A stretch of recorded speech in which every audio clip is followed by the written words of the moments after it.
जय मसीह, नमस्ते, मुक्ति अभिवादन। आदरणीय सज्जन महानुभाव, यहाँहरु समक्ष हाम्रो राष्ट्रिय मुक्ति आन्दोलन नेपाल जुन हाम्रो राजनीतिक दल छ, यस दलले नेपालको राजनीतिक वृत्तमा एउटा नयाँ राजनीतिक आयाम थपेको सहर्ष जानकारी गराउन चाहन्छु। हाम्रो राष्ट्रिय मुक्ति आन्दोलन नेपाल नामक यो राजनीतिक दल नेपालको राजनीतिक वृत्तमा एउटा वैकल्पिक राजनीतिक शक्ति र वैकल्पिक राजनीतिक दलको रूपमा एउटा नयाँ वैकल्पिक राजनीतिक विचारधारा, दर्शन, सिद्धान्त समेत बोकेर आएको दल हो। हाम्रो राष्ट्रिय मुक्ति आन्दोलन नेपाल 2065 साल श्रावणको 30 गते बिहीबारका दिन अपराह्न 2 बजेदेखि 4 बजेसम्ममा तकिया गल्ली चौक भगवान पाव स्वयम्भू काठमाडौँ महानगरपालिका वडा नम्बर 15 मा यो जन्मेको हो। त्यतिखेर 7 जना देशभक्त नेपाली युवाहरूले धेरै मेहनत गरेर यो दल यानी कि राष्ट्रिय मुक्ति आन्दोलन नेपाललाई जन्माउन पुग्नु भएको हो। अनि यो दलले पहिला त आफ्नो नामै राष्ट्रिय मुक्ति आन्दोलन नेपाल राखेको छ। यसको पृष्ठभूमि धेरै लामो छ, ऐतिहासिक छ र यसको व्याख्या गर्ने भने यो नामको मात्रै व्याख्या गर्ने भने एकदमै गहिरो कुराहरू, रहस्यहरू यसभित्र लुकेका छन्। अब हाम्रो राष्ट्रिय समस्या थुप्रो छन्। थुप्रा राष्ट्रिय समस्याहरूलाई कसरी समाधान गर्ने अनि थुप्रै राष्ट्रिय आवश्यकताहरू छन्, ती आवश्यकताहरू कसरी पूरा गर्ने अनि कुन उपायद्वारा कति समय लाग्छ, यी सबै कुराहरूका बारेमा हामीले धेरै गृह कार्यहरू गर्यौं, खोजमूलक अध्ययन गर्यौं अनि यी सबै कुराहरूबाट लगभग 8 वर्षको हाम्रो अध्ययन अनुसन्धानबाट हामीले एउटा नयाँ चीज प्राप्त गर्यौं। एउटा नयाँ खालको नेपाली मौलिकपन बोकेको, नेपाली धरातलबाट जन्मिएको, नेपाली वातावरण, नेपालको सापेक्षतामा जन्मिएको एउटा नयाँ दर्शन हामीले पायौं, एउटा नयाँ सिद्धान्त हामीले पायौं अनि एउटा नयाँ विचारधारा हामीले पायौं। अनि त्यो साँच्चै नै नेपाली आफ्नै मौलिकपन बोकेको सुगन्ध र विशेषताहरूले भरिपूर्ण भएका दर्शन, सिद्धान्त र विचारधाराहरू हुन्।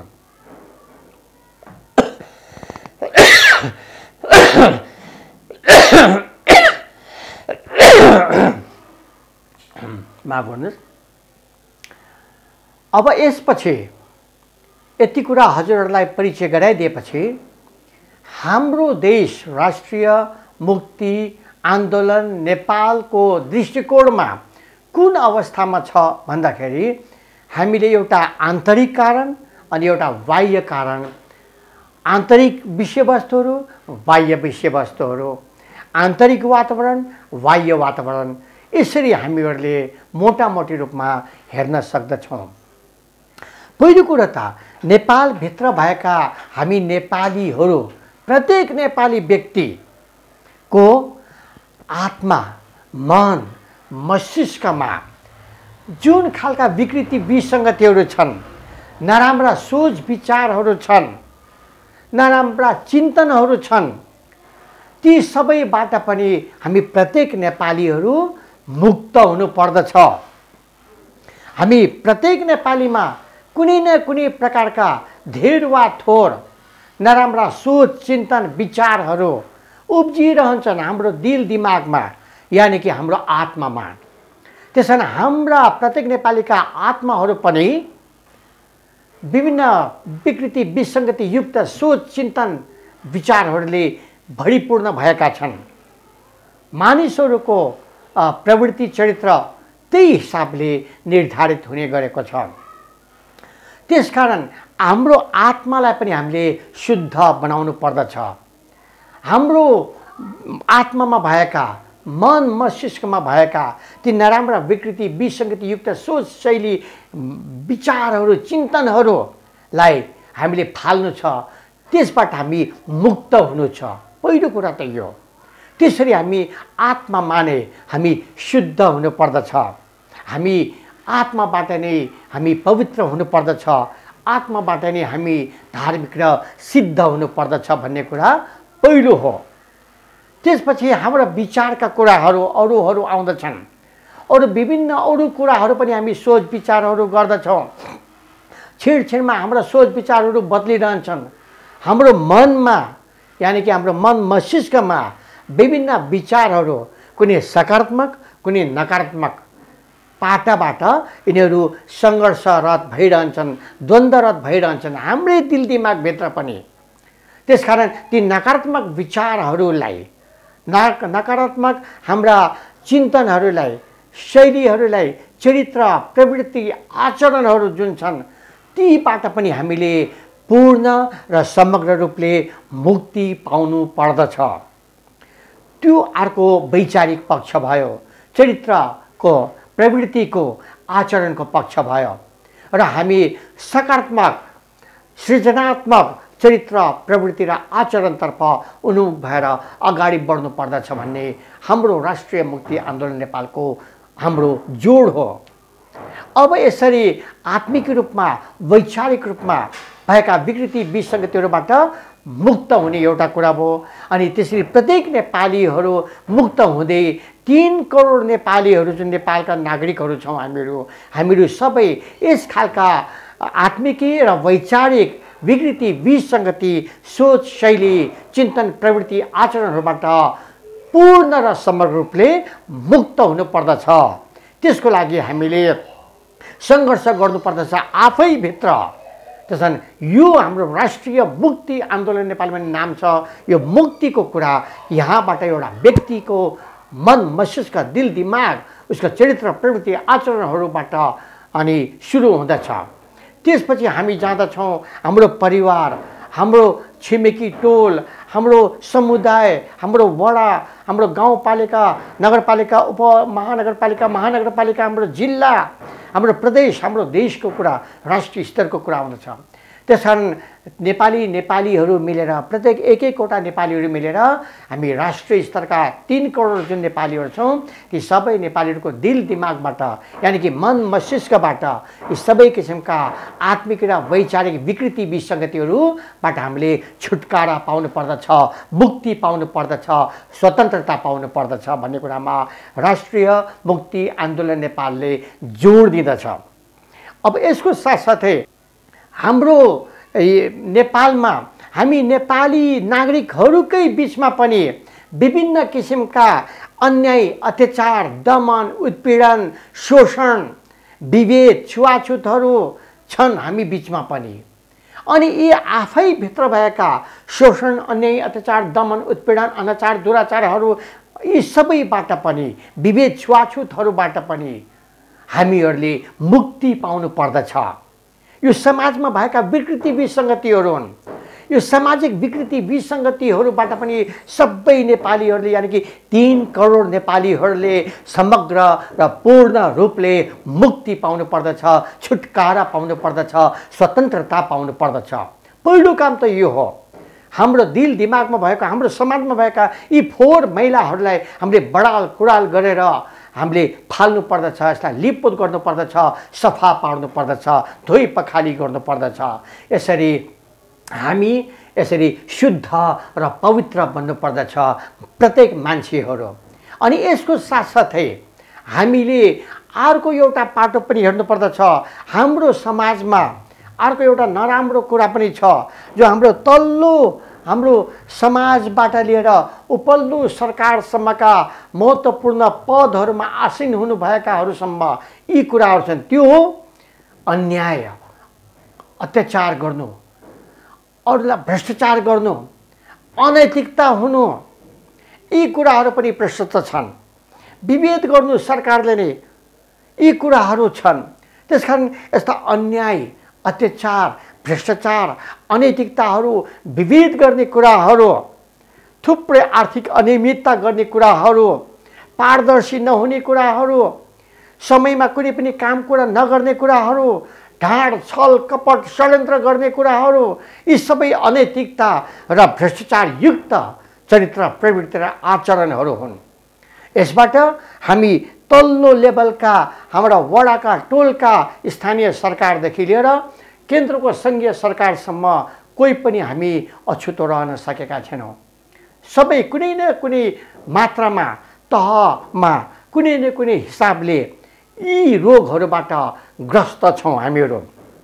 त्यसकारण अब हाम्रो नेपालको तल्लो तहदेखि ग्रास रुट लेभलदेखि यानि कि तृणमूल तहदेखि आम सर्वसाधारण जनतादेखि सङ्घीयको हाम्रो प्रधानमन्त्री राष्ट्रपतिहरूसम्म प्रधान न्यायाधीश सेनापति प्रहरीका प्रमुखहरूसम्म उच्च नियोग आयोगमा हुनेहरू यी सबैको बिचमा भएका यी अन्याय अत्याचार भेदभावहरू विभेदहरू जुन छन् भ्रष्टाचारहरू दुराचारहरू आर्थिक अनियमितताहरू अनैतिकताहरू जे जति छन् पारदर्शिता नहुने कुराहरू षड्यन्त्र गर्ने कुराहरू छल कपट गर्ने कुराहरू ठग्ने कुराहरू जे जति छन् फट्याइ गर्ने कुराहरू झुट बोल्ने कुराहरू जे जति छन् ती सबै खालका अनैतिक कुराहरूबाट पनि हामीले मुक्ति पाउन जरुरी छ र त्यो मुक्ति पनि समग्र र पूर्ण रूपले पाउनु पर्दछ।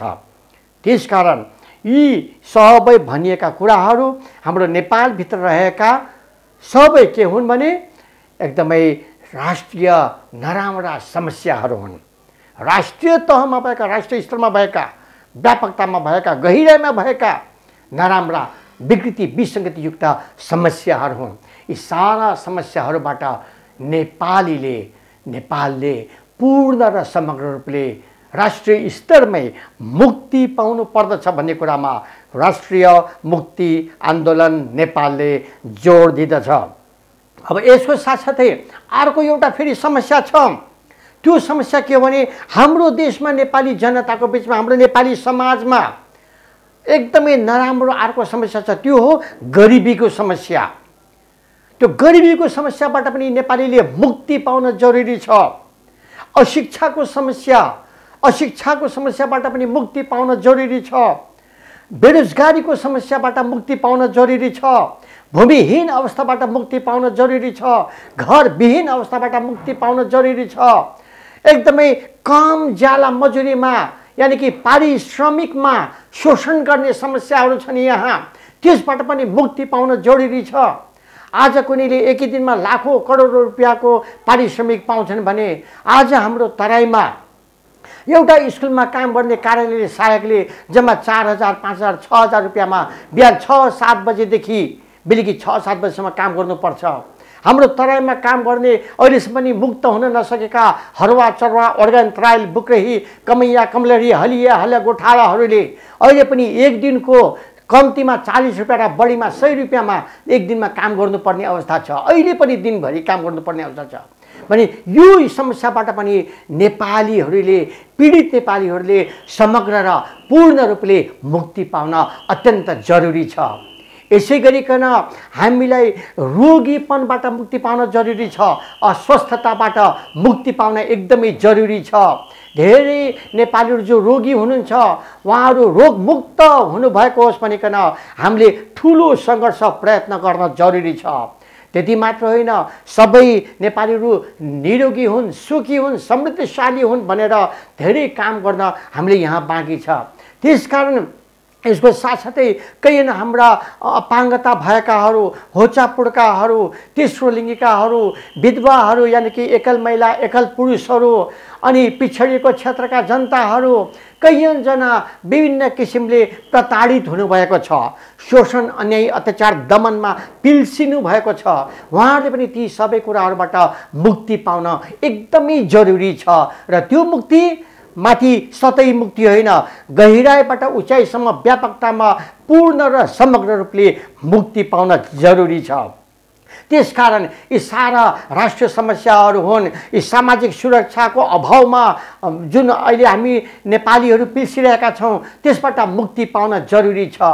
त्यसकारण यी थुप्रै मुक्तिका समस्याहरू जोडिएका जुन सवालहरू छन्, यी सबै कुराहरूबाट नेपाली र नेपालले समग्र र पूर्ण रूपले मुक्ति पाउनु पर्दछ। त्यसको लागि राष्ट्रिय मुक्ति आन्दोलन नेपालले 2065 सालको श्रावणको 30 गतेदेखि आजका दिनसम्म अनवरत सङ्घर्षरत रहिरहेको छ, सङ्घर्ष गरिरहेको छ, कामहरू गरिरहेको छ। जनतालाई कुरा बुझाउने कामहरू, जनजागृति ल्याउने कामहरू, जनजागरण ल्याउने कामहरू निरन्तर गरिरहेको छ। त्यसकारण आज यो हाम्रो दलको नाम यसरी राष्ट्रिय स्तरका समस्याहरूलाई समेटेर ती समस्याहरूबाट मुक्ति पाउनलाई हामीले अनवरत सङ्घर्ष गर्नुपर्दछ, आन्दोलन गर्नुपर्दछ भनेर हाम्रो नाम यसरी रहन पुग्यो। अनि जुन हाम्रो आन्दोलन भन्ने शब्द छ, यो शब्द पनि जुन विगतमा नेपाली काङ्ग्रेसले 2006-07 सालदेखि हतियार उठायो, 18 सालमा हतियार उठायो, 30-31 मा नेपाली काङ्ग्रेसले हतियार उठायो। अहिलेको एमाले भन्ने त्यतिखेरको पूर्व कोशी कमिटी जुन अहिलेको केपी शर्मा ओलीज्यूहरू आदि उदि हुनुहुन्थ्यो, उहाँहरूले त्यतिखेर हतियार उठाउनु भयो। त्यसै गरी 50-51बाट माओवादीले जनयुद्ध भनेर हतियार उठायो।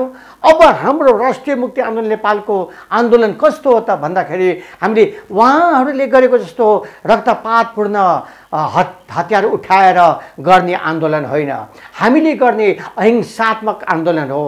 यी सबै परिवर्तन ल्याउनका लागि हामीले अहिंसात्मक आन्दोलन गर्छौँ, जुन आन्दोलनले प्रत्येक नेपालीको आत्मा मन मस्तिष्क जितेको होस्, प्रत्येक नेपालीहरूको आत्मा मन मस्तिष्क रूपान्तरित भएको होस्, परिवर्तित भएको होस्। अनि प्रत्येक नेपालीहरू अब पुरानो नेपालीबाट, थोत्रो नेपालीबाट जुन हाम्रो काम नलाग्ने चरित्र प्रवृत्ति आचरणहरू छन्, हाम्रा विकृति विसङ्गतिहरू छन् हामी भित्र, हामीमा, हाम्रो समाजमा, हाम्रो वरिपरि, हाम्रो राष्ट्रमा, ती सबैबाट मुक्ति पाएर प्रत्येक नेपालीहरू शुद्ध पवित्र धार्मिक र सिद्ध हुन् भन्नका खातिर त्यसरी नयाँ नेपाली बनेर अनि बल्ल हामीले नयाँ नेपाल बनाउन सक्छौँ भन्ने कुरामा हामीले जोड दिँदछौँ। यस्तो खालको आन्दोलन हामीले गर्दैछौँ, गरिआएका छौँ। त्यही भएर आज हजुरहरूलाई पनि हाम्रो राष्ट्रिय मुक्ति आन्दोलन नेपालको यो नामको एकदमै संक्षिप्तमा हजुरलाई मैले एउटा जानकारी गराएँ, यसको अर्थ हजुरलाई मैले बताएँ। यसरी राष्ट्रिय स्तरका समस्याहरूबाट मुक्ति पाउनु, त्यसको लागि प्रत्येक नेपालीको आत्मा मन मस्तिष्क जित्ने अहिंसात्मक आन्दोलन गर्नु, यो हाम्रो नयाँ खालको नेपाली आन्दोलन हो। यो नेपाली आन्दोलनलाई हामीले राष्ट्रिय मुक्ति आन्दोलन भनेका छौँ र यो खालको नयाँ खालको आन्दोलन, अहिंसात्मक आन्दोलनलाई हामीले अगाडि बढाइरहेका छौँ। र आउँदा दिनहरूमा पनि जबसम्म हाम्रो देश नेपाल र सम्पूर्ण नेपाली जाति, नेपालभित्र भएका 3 करोड नेपालीहरू र नेपालदेखि बाहिर हिन्दुस्तानभरि भएका नेपाली लगायत 5 करोड नेपालीहरू र संसारभरि भएका नेपाली जातिहरूलाई समेट्ने हो भने 8 करोड नेपालीहरूको आत्मा मन मस्तिष्कलाई रूपान्तरित गरेर, परिवर्तन गरेर उनीहरू सबैलाई नयाँ नेपालीमा रूपान्तरित गरेर सबै नयाँ नेपालीहरू एकजुट भएर हामीले नयाँ नेपाल बनाउनु पर्छ भन्ने कुरामा जोड दिँदछौँ। राष्ट्रिय मुक्ति आन्दोलनको खास अर्थ यही हो। अब यसको साथसाथै हाम्रो दलले 3टा दर्शन, सिद्धान्त, विचारधारा अपनाएको छ, अँगालेको छ। यो 3टा दर्शन विचारधारामा एउटा नेपालवाद हो, अर्को नेपाली तन्त्र हो, अर्को नेपाली राष्ट्रवाद हो। यो 3टा हाम्रा मार्गदर्शन, दर्शन, सिद्धान्त र विचारधाराहरू हुन्। अब यो नेपालवाद भनेको के हो त भन्दाखेरि यो नयाँ चिज छ सबैको लागि। अझसम्म हामीले के भन्दै आयौँ? प्रजातन्त्रवाद, लोकतन्त्रवाद। हाम्रो चाहिँ नि अझ कतिले त गान्धीवाद भन्छन्, कतिले चाहिँ नि के भन्छ मार्क्सवाद, लेनिनवाद, माओवाद भनेर भन्छन्, कसैले के वाद भन्छन्, कसैले के वाद भन्छन्। अब यी सबै विभिन्न खालका वादहरूको बिचमा एउटा नेपालवाद भन्ने जन्मिएको छ।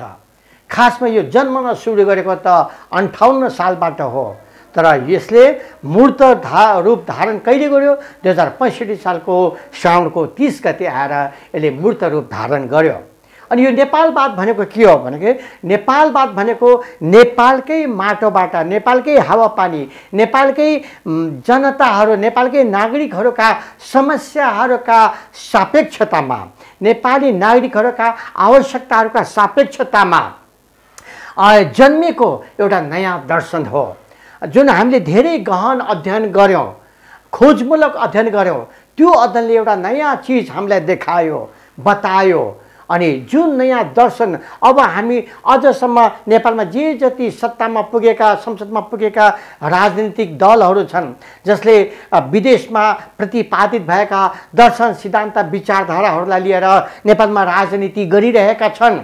अब त्यसको विकल्पमा अहिले हामीले अथक मेहनत गरेर, कष्टसाध्य गृह कार्यहरू गरेर, धेरै समयहरू बिताएर जुन खोजमूलक अध्ययनबाट जुन निचोड पायौँ हो, त्यो खालको दर्शनलाई, जुन नेपाली मौलिकपन बोकेको, नेपाली मिठासहरूले, नेपाली सुगन्धहरूले, नेपाली सौन्दर्यताले जुन भरिएको दर्शन छ हो, त्यो दर्शनको नाम हामीले नेपाल आमाकै नामबाट राख्यौँ। कुनै एउटा व्यक्तिको नामबाट राखेनौँ। हामीले व्यक्तिको नामबाट राख्न सक्थ्यौँ, तर त्यतिखेर यो स्थापना कालमा हाम्रा 7 जना साथीहरूले यो दर्शनलाई हामीले सबैले एकै मत भएर नेपाल आमाको नामबाट राखौँ हाम्रो दर्शनलाई।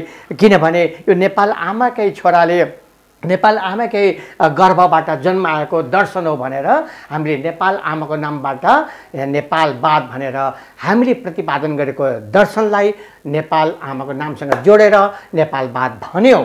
त्यसरी नेपालमा एउटा नेपालमै जन्मेको नयाँ दर्शन सिद्धान्त, मौलिकपन बोकेको, आफ्नै खालको एउटा आफ्नै स्वामित्व र अपनत्व भएको दर्शन सिद्धान्त जन्मेको छ। यसमा हामीलाई गर्व छ, यसमा हामी गौरव गर्दछौँ। कमसेकम अन्य राजनीतिक दर्शन सिद्धान्तको विकल्पमा कमसेकम नेपालबाट, नेपाल आमाका छोराहरूले नयाँ दर्शन सिद्धान्तको त प्रतिपादन गरेका छन्।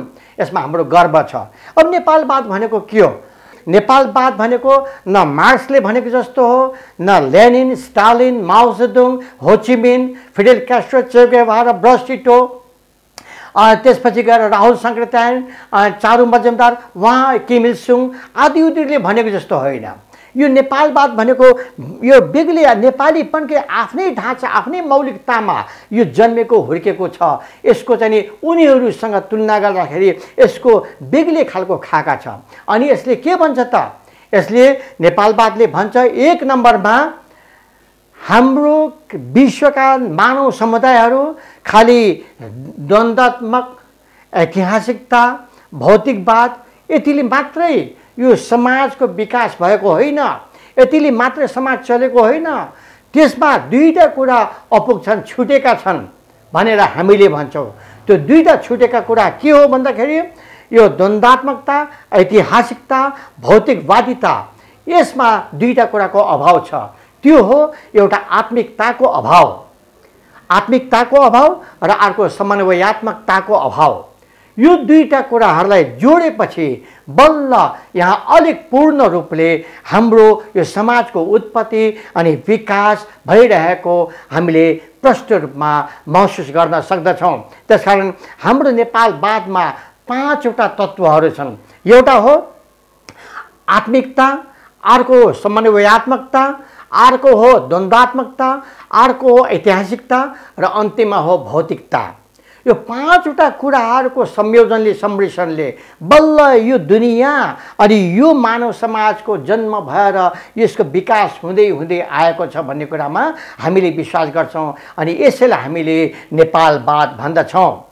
अनि हामीसँग यो 5वटा कुरा हुनैपर्दछ। यो दर्शनमा बल्ल यो दर्शनले पूर्णता पाउँदछ भनेर त्यसरी हामीले अगाडि बढाएका छौँ। अनि अर्को कुरा, जीवनलाई हेर्ने दृष्टिकोण के हो त हाम्रो नेपालवादको भन्दाखेरि जीवनलाई हामीले यसरी हेर्छौँ। जीवनको परिभाषा हामीले यसरी दिएका छौँ, आत्मा, प्राण र शरीरको समुचित, पूर्ण, परिपक्व संयोजन सहितको यसको गतिशीलता र पहिचान नै जीवन हो भनेर एउटा नयाँ परिभाषा दिएका छौँ हामीले। अझसम्मका भौतिकवादीहरू, अरू आध्यात्मवादीहरू, अरूहरूले दिएका दर्शनभन्दा यो नितान्त फरक खालको छ। यो हाम्रो आफ्नै नेपालीहरूको मेहनतले, खोजमूलक अध्ययनले जन्मेको कुरा हो। त्यस कारण जीवनको परिभाषालाई हामीले यसरी अगाडि प्रस्तुत गरेका छौँ। यो नयाँ खालको परिभाषा हो र यथार्थतामा, तथ्यमा आधारित, सत्यतामा आधारित यो परिभाषा हो। त्यसैले यो नयाँ जीवनलाई हेर्ने, जगतलाई हेर्ने दृष्टिकोण पनि हाम्रो नेपालवादले अर्कै ढङ्गले हेर्दछ र नेपाली कोणबाट हेर्दछ, नेपाली राष्ट्रियताको कोणबाट हेर्दछ। यसरी हामीले यो कुरालाई अगाडि सारेका छौँ।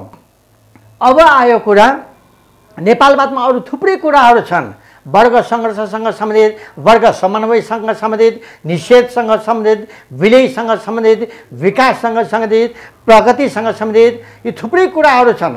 त्यसबारेमा फेरि अर्को समयमा विवेचना गर्ने नै छु। अब हामी जानेछौँ छोटकरीमा फेरि नेपाली तन्त्रबारे। हामीले धेरै खोजमूलक अध्ययन अनुसन्धान गर्दा गर्दा गर्दा अब कस्तो हुनुपर्दछ त, कसरी नेपालका सबै यो 125 130 जात जाति भाषा भाषीहरूलाई कसरी शासन सत्तामा तल्लो स्थानीय निकायको शासन सत्तादेखि लिएर उपल्लो तहको केन्द्रीय स्तरको शासन सत्तामा कसरी न्यायसङ्गत र समानतायुक्त ढङ्गले समावेशी र सहभागिता गराउन सकिन्छ भनेर त्यसबारेमा धेरै खोजमूलक अध्ययन अनुसन्धान गऱ्यौँ। गर्दा गर्दा त्यो उपाय पनि आखिरी पत्ता लगाइ छाड्यौँ। त्यो उपाय हामीले पायौँ।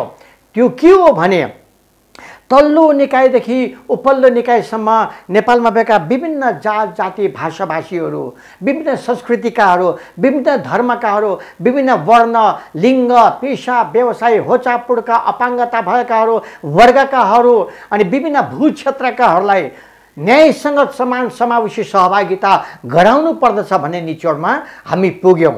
अब यो कसरी गराउने त? यो एउटा नयाँ चिन्तन, एउटा नयाँ नीति हामीले पायौँ। हामीले खोजमूलक अध्ययन अनुसन्धान गर्दाखेरि यो नीति अझसम्म नेपालको सन्दर्भमा, नेपालको राज्य सत्तामा लागू भएको छैन। नेपाली तन्त्र भनेको एउटा नयाँ खालको शासन पद्धति हो जुन नेपालीपन बोकेको, नेपाली मौलिकता भएको, नेपालीले नेपालीकै लागि, नेपालीकै सर्वोत्तम सर्वाङ्गीण कल्याणका खातिर र नेपालीको आफ्नै स्वामित्व र अपनत्व हुने नयाँ खालको तन्त्र हो, जसलाई हामीले नेपाली तन्त्र भन्ने नामकरण गरेका छौँ। अब यो नेपाली तन्त्रमा अर्को के हुँदछ भने यसमा सबैलाई तल्लो लेभलदेखि माथिल्लो लेभलसम्म, उच्च निकायसँग उच्च पदसम्ममा सबैलाई समान समावेशी सहभागिता गराउनु पर्दछ र त्यो पनि न्यायसँग ढङ्गले गराउनु पर्दछ, अन्यायपूर्ण ढङ्गले होइन। त्यसकारण अझसम्म नेपालमा देखिएका व्यावहारिकतामा अहिलेको समाज र सरकारले पनि नेपाली नागरिकहरूलाई 3 समूहमा विभाजित गरेको पाइन्छ। एउटा समूह हो खस आर्यन समूह, जसमा हाम्रो बाहुन, छेत्री, ठकुरी, राणा अनि गिरी, पुरी सन्यासीहरू, जसलाई खस आर्यन भनिन्छ। एउटा समूह त्यो बनाएको छ। अर्को समूह बनाएको छ अहिलेको राज्य सत्ता र समाजले नै स्वीकारेको, अङ्गीकार गरेको कुरा के हो भने आदिवासी जनजाति, जसमा राई, लिम्बू, लेप्चाहरू, शेर्पाहरू, भोटेहरू, थकालीहरू, गुरुङ, मगर, तामाङहरू, नेवारहरू अनि हाम्रो थारूहरू, उहाँहरू पर्नुहुन्छ आदिवासी जनजातिमा। अनि अर्को त नि छ जसलाई हामी एकदमै चुसिएका, दबिएका, हेलिएका, छुवाछुतमा परेका, विभेदमा परेका समुदाय छ, जसलाई दलित जनसमुदाय भनेर सम्बोधन गरिएको छ। हो, त्यो अर्को समुदाय छ। त्यसमा नेपालमा अहिले लगभग लामो समयदेखि, हुन त यो दलित समुदाय भन्ने यो चलन त राजा महेन्द्रको पालादेखि नै सुरुवात भएको हो, तर अहिले पछि खास गरिकन 2047 सालपछि यसले एउटा मान्यता प्राप्त गर्दै आयो र 63 सालपछिका संसद र सरकारहरूले यसलाई औपचारिकता रूपमा नै यसलाई ग्रहण गरे, आधिकारिकता दिए, मान्यता दिए सरकारी तौरमा नै।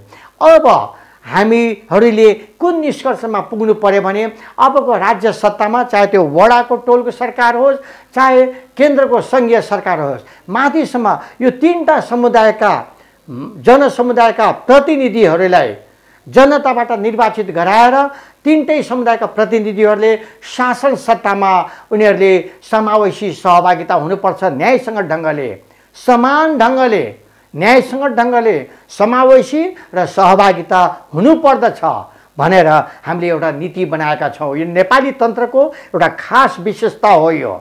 अब यो नेपाली तन्त्रमा यसरी 3टै समुदायबाट प्रतिनिधित्व हुनुपर्दछ, वडामा होस् चाहे केन्द्रमा होस्। जस्तो उदाहरणको लागि हामीले के परिकल्पना गरेका छौँ, एउटा अवधारणा बनाएका छौँ र यो धरातलीय यथार्थतामा आधारित होस्। त्यो हो अबको चाहिँ देशको जुन राष्ट्रपति हुनेछ त्यो राष्ट्रपति, राष्ट्राध्यक्ष, राष्ट्रनायक जुन कार्यकारी प्रमुख हुनुपर्दछ भन्छौँ हामीले।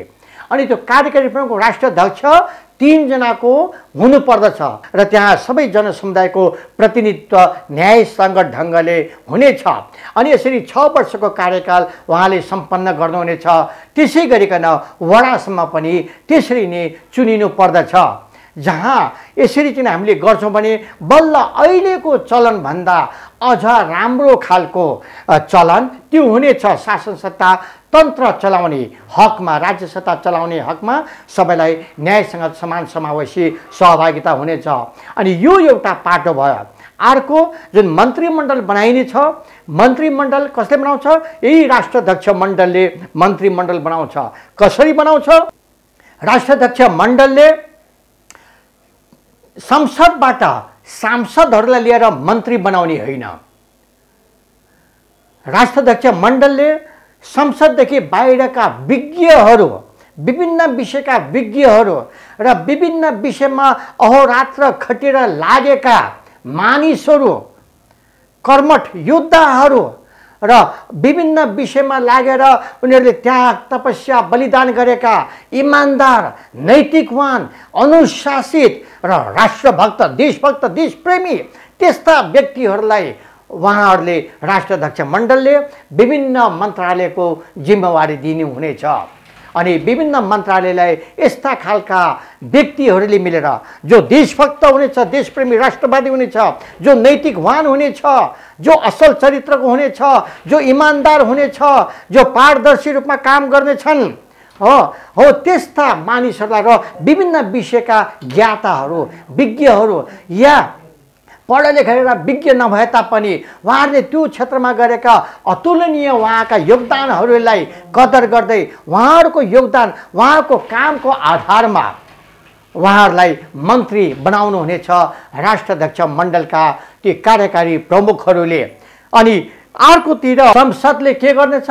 संसदमा भएका सांसदहरूले उहाँको काम खालि नीति निर्माण गर्ने, उहाँहरूले योजनाहरू बनाउने, अनि मन्त्रीहरूले मन्त्रीहरूले बनाएका योजनाहरूलाई अझ परिमार्जित गरेर परिपक्व तुल्याउने, अनि उहाँहरूले विभिन्न ऐन कानुन नयाँ बनाउनु पर्नेमा नयाँ बनाउने, भएका ऐन कानुन नियमहरूमा र संविधानहरूमा बहुमत अनुसार संशोधन गर्ने हो। यो प्रक्रिया, यो काम कारबाही, कर्तव्य र अधिकारहरू सांसदहरूको हुनेछ।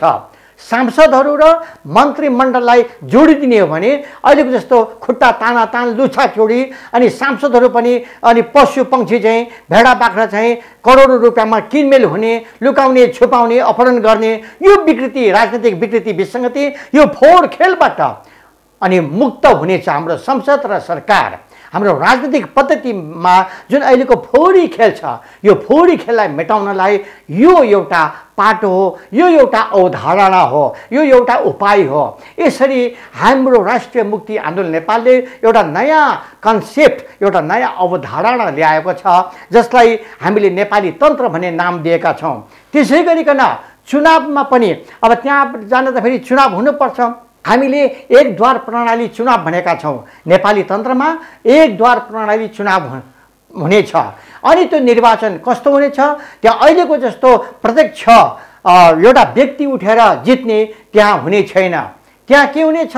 त्यहाँ एकदमै दलीय, समानुपातिक, समावेशी सहभागिता भन्ने त्यो प्रणाली लागू गरिनेछ।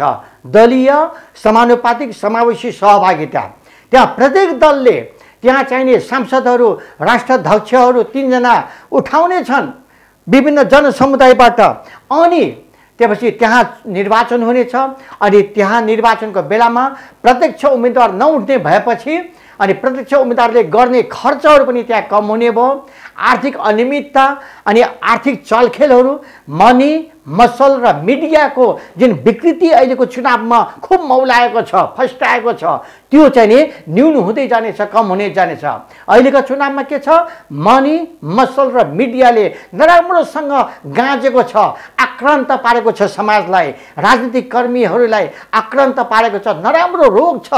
त्यसैले अब चाहिँ प्रत्यक्ष निर्वाचित हुने प्रणाली हामीले नेपालबाट विकासबाट यो फोहोरी खेल मेटाउनका लागि त्यसलाई हामीले अन्त्य गर्नेछौँ, त्यो चलनलाई हामीले रोक्नेछौँ, निषेध गर्नेछौँ र दलीय समानुपातिक समावेशीको आधारमा एकद्वार यो व्यवस्था, चुनावी व्यवस्था हामीले लागू गर्नेछौँ अनि जसमा प्रत्येक दलले आफ्ना आफ्ना योग्य उम्मेदवारहरूलाई उठाउन पाउनेछन् र त्यसो भएपछि के हुनेछ, एउटा सर्वहारा वर्गको असल ज्ञान बुद्धि विवेक भएको इमान्दार नैतिकवान अगुवा नेता कार्यकर्ताले पनि केन्द्रसम्मको राष्ट्रपतिसम्मको चुनावमा उठ्न उसले पाउनेछ, सक्नेछ। त्यो वातावरण, त्यो अवसर, त्यो मौका उसलाई खुल्ला हुनेछ। त्यसरी ऊ चाहिँ माथि पुग्न सक्नेछ। तर अहिलेको प्रत्यक्ष जुन प्रणाली छ, प्रत्यक्ष उठेर जित्ने जुन प्रणाली छ, जस्तै एक भोटले आफै जित्ने प्रणाली छ, त्यसमा के हुन्छ, गरिब दुखीहरू जति नै असल इमान्दार नैतिक नेता अगुवा कार्यकर्ता भए पनि उसले जित्ने कुनै सम्भावना नै छैन। जसको यो समाजमा मनी मसल र मिडियामा पहुँच छ उसैले चुनाव जितिरहेको अहिलेसम्मको नेपालको राजनीतिक चुनावी फोहोरी खेलको उदाहरण छ। त्यसकारण त्यसको साटोमा, त्यसको विकल्पमा यो खालको पद्धति, चुनावी पद्धति हामीले लागू गर्न खोजेका छौँ। अनि यसको साथसाथै यसले गर्दाखेरि सबैलाई राम्रो मौका मिल्ने भयो। अनि यसको साथसाथै अर्को कुरा के हो भने चुनावका जति पनि खर्चहरू हुन्छन् ती खर्चहरू कुनै पनि व्यक्ति र पार्टीले चुनावमा खर्च गर्न पाउँदैन। चुनावको सारा प्रचार प्रसारको खर्च सरकारले नै गरिदिनुपर्छ। सरकारले नै आफ्नो बजेटबाट चुनावको खर्च गरिदिनुपर्छ। त्यो एकदमै सम्भावना छ। अर्को कुरा यसको साथसाथै चुनावको प्रचार प्रसार गर्ने बेलामा जति दलले आफ्नो उम्मेदवारहरू उठाउनुहुन्छ त्यो दलका चुनावी जुन घोषणा पत्रहरू हुन्छन्, प्रतिबद्धता पत्रहरू हुन्छन्, त्यसलाई नेपाल सरकारको मातहतमा भएका जति पनि सञ्चार माध्यमहरू छन्, रेडियो नेपाल, नेपाल टेलिभिजन या अरू गोर्खापत्र अनि अरू पनि जति पनि अरू के भन्छ सञ्चार माध्यमहरू छन्, ती पनि छन्, ती सबै ठाउँहरूबाट सरकारले आफ्नै खर्चमा उनीहरू सबै दलको चुनावको प्रचार प्रसार गरिदियोस्। कसरी? सबैलाई विद्युतीय सञ्चार माध्यममा एउटै समय दियोस्, समान समय दियोस् अनि गोर्खापत्र लगायतका छापाहरूमा पनि समान स्थान दियोस्। एउटालाई 1 पेजको दिन्छ भने अर्को दललाई पनि 1 पेजको स्थान दियोस्। कसैलाई काखा पाखा भेदभाव, ठुलो दललाई धेरै ठाउँ, सानो दललाई थोरै ठाउँ, ठुलो दललाई टेलिभिजन रेडियोमा धेरै समय, सानो दललाई थोरै समय, त्यस्तो पक्षपातपूर्ण व्यवहार नहोस्। सबैलाई समान ढङ्गले त्यो चुनावी प्रक्रियामा सरकारले व्यवस्था मिलाइदिनु पर्दछ भन्ने कुरामा हामी जोड दिँदछौँ। अनि त्यो भएपछि अनि यहाँ धेरै अहिले चुनावको बेलामा जति पनि फोहोरी खेलहरू भएका छन् ती सबै कम हुँदै हुँदै जानेछन्। अर्को कुरा, चुनावमा जुन अहिलेसम्मको चुनावमा जुन खेलहरू फोहोरी खेल देखेको छ, भ्रष्टाचारको मूल जरो त्यहीँबाट सुरु हुँदछ। तर यो भ्रष्टाचारको अन्त्य गर्नका लागि पनि एउटा पाटो त्यो हो, चुनावमा हामीले यो आर्थिक चलखेल गर्न ठ्याक्कै बन्द गर्नुपर्दछ। सारा चुनावको चाहिँ प्रचार प्रसार सरकारले नै गरिदिनु पर्दछ भन्ने हाम्रो कुरा हो। अनि यसको साथसाथै नेपाली नागरिकहरू स्वदेश विदेशमा जहाँ छन् हामीले त्यो 2065 सालपछि प्रत्येक निर्वाचन आयोगमा हामीले त्यो मागहरू दिइरहेका छौँ। प्रत्येक प्रधानमन्त्रीहरूलाई त्यो मागहरू दिइरहेका छौँ। प्रत्येक कानुन मन्त्रीहरूलाई हामीले त्यो दिएका छौँ। प्रत्येक सभामुखहरूलाई पनि दिएका छौँ। त्यो अर्को बुदा के हो भने त्यो संसारभरि भएका नेपाली नागरिकहरू जोसँग नेपाली नागरिकता छ उनीहरूले मतदाता परिचय पत्र पाउनुपर्छ र संसारको जुनसुकै कुनामा होस् उनीहरूले त्यहाँबाट भोट हाल्न पाउनुपर्छ, मत हाल्न पाउनुपर्छ। पञ्चायतकालमा मलाई थाहा छ कि पञ्चायतकालमा पनि विदेशमा भएका नेपालीहरूले राष्ट्रिय पञ्चायतको मान्छेहरूको लागि विदेशबाटै भोट हाल्थे, राज्यको पालामा पनि। भने अहिले किन हुन सक्दैन? अहिले त झन् यो थुप्रै हाम्रो सोसियल मिडियाहरू छन्, विद्युतीय सञ्चार माध्यमहरूको अहिले एकदमै प्रविधिको एकदमै प्रचार प्रसार व्याप्त छ। सबै ठाउँमा यो पहुँच छ, उपलब्ध छ। झन् विदेशमा त झन् छ। झन् विदेशमा भएका नेपालीहरू पनि यस्ता हाम्रो चाहिँ अहिलेको जुन नेटवर्क छ, विद्युतीय सञ्चार माध्यमको जुन नयाँ खालको प्रविधि छ यसलाई भरपुर प्रयोग गरेर संसारभरि भएका नेपाली नागरिकहरूले मत हाल्न पाउनु पर्यो, आफ्नो अमूल्य मत आफ्ना उम्मेदवारहरूलाई हाल्नु पाउनु पर्यो भनेर हामी जोड दिँदैछौँ। अनि यी मागहरू पनि हामीले विगतमा यहाँका सरकारहरूलाई हामीले दिएका छौँ। तर मूल रूपमा चाहिँ यसरी चाहिँ सरकार चुनाव हुनुपर्दछ, सरकार बनाउनु पर्दछ। मन्त्री परिषद, मन्त्रीमण्डल र संसदको बिचमा यो झगडा, लफडा, लुछाचुडी हुनु हुँदैन। खुट्टा तानातान, उचाल्ने, थेचार्ने, फाल्ने, ल्याउने, किनबेच गर्ने, सांसदहरू किनबेच गर्ने, यो अलि अपहरण गर्ने, यो सबै कुराहरू रोकिनु पर्दछ भनेर यो नयाँ खालको अवधारणाहरूको जब हामीले विकास गर्यौँ, प्रतिपादन गर्यौँ, तब एउटा नयाँ शासन सत्ताको स्वरूप, खाका, रूपरेखा तयार भयो। नयाँ स्वरूप, संरचना र सञ्चालन पद्धति हाम्रो तयार भयो अनि यसैलाई हामीले नेपाली तन्त्र भनेर नामाकरण गर्यौँ। तर नेपाली तन्त्रका मुख्य विशेषताहरू हजुरहरूलाई आज मैले बताएँ। अनि यसको साथसाथै यो नेपाली तन्त्र कुन जगमा टेकेर खडा हुन्छ, अगाडि बढ्छ, विकास गर्छ भने नेपालवादको दर्शन सिद्धान्तमा अनि नेपाली राष्ट्रवादको विचारधारामा। नेपाली राष्ट्रवाद र नेपालवादको दुईटा खुट्टामा टेकेर नेपाली तन्त्रले प्रगति गर्छ, अग्रगामी फड्को मार्छ। र यस हिसाबले जाने भने नेपाल धेरै होइन 18 वर्षभित्रमै विश्वमा नम्बर 1 मुलुक हुन पुग्छ भन्ने हाम्रो ठम्याइ छ। हाम्रो अध्ययनले, हाम्रो निष्कर्षले त्यो बताउँछ। 18 वर्षभित्रमा कुनै ठुलो एकदम प्राकृतिक प्रकोपहरू आयो, ठुलो विध्वंस के भन्छ लडाइँ झगडा भयो भने त्यो बेग्लै कुरा हो। तर सम्भव कुरा सामान्य खालको भइराख्यो भने 18 वर्षमा नेपालले काया पलट गर्छ, नेपालको काँचुली फेरिन्छ र 18 वर्षसम्ममा हामीले नेपाललाई नयाँ नेपाल देख्न पाउनेछौँ। र हाम्रो नेताहरूले भने चाहिँ सिङ्गापुर जस्तो, स्विजरल्यान्ड जस्तो होइन, तर विश्वमा अब 18 वर्ष पुग्ने बेलामा संसारले भन्ने छ अब नेपाल जस्तो हामी हुन पाए हुन्थ्यो भन्ने संसारले त्यो भन्न पाउनेछ। त्यस्तो संसारमै एउटा नमुना योग्य नम्बर 1 देश नेपाललाई हामीले बनाउन खोजिरहेका छौँ। राष्ट्रिय मुक्ति आन्दोलन नेपालले त्यो भिजन लिएर, त्यो मिसन लिएर, त्यो एक्सन प्लान्सहरू लिएर हामी अगाडि बढ्दैछौँ। अनि यो 18 वर्ष भन्दाखेरि हजुरलाई कति लामो समय हो भन्ने लाग्न सक्छ। अरू पार्टीहरूले हामी 5 वर्ष 6 वर्षमा यस्तो बनाइदिन्छौँ भनेर भन्न सक्छन्। तर मैले यत्रो लामो 14 वर्षको मेरो अध्ययनबाट मैले फेला पारेको कुरा के हो भने निर्माण विकास भन्ने कुरा नेपाल जस्तो ठाउँमा त्यति सजिलैसँग हुँदैन। यसलाई चाहिँ क्रमशः चरणबद्ध रूपमा गर्नुपर्ने हुन्छ। त्यसकारण हामीले पहिलो चरणमा 6 वर्षको योजना बनाएका छौँ। 6 वर्षको योजनामा सबै आधारभूत संरचनाहरू तयार भइसक्छ। दोस्रो 6 वर्षमा चाहिँ सबै मध्यम स्तरका संरचनाहरू तयार भइसक्छ।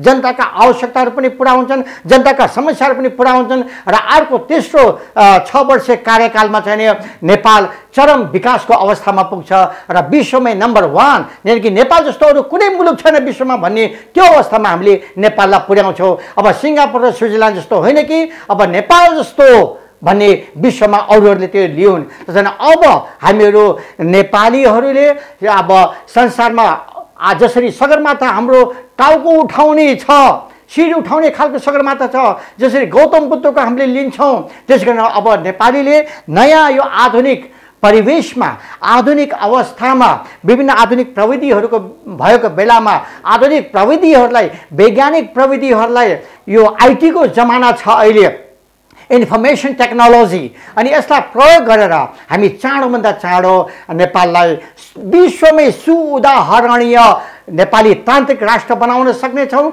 सुउदाहरणीय नेपाल राष्ट्र बनाउन सक्नेछौँ र नेपाली जातिहरू पनि विश्वमै सुअनुकरणीय नेपाली जाति बन्न सक्नेछन्। यस खालको भिजन लिएर, मिसन लिएर हाम्रो राष्ट्रिय मुक्ति आन्दोलन नेपाल अगाडि आएको छ। नेपाल र नेपालीको सेवामा हामीहरू स्वयंसेवक भएर सदा सेवा गर्न हामी तत्पर छौँ, तयार छौँ, लागिरहेका छौँ, सङ्घर्षरत छन्। त्यसकारण हजुरहरू सबैलाई हाम्रो यो थोरै रूपमा हाम्रो यो विचारधारा, हाम्रो अवधारणा प्रकट गर्दै, बताउँदै, बुझाउँदै अब यहाँहरूबाट अब आजको लागि म ओझेल पर्न चाहन्छु। हजुरले सुनिदिनु भयो। हजुरको प्रेम, हजुरको प्रार्थना, हजुरको साथ, समर्थन, सल्लाह र सहयोग सदैव हामीलाई चाहिन्छ।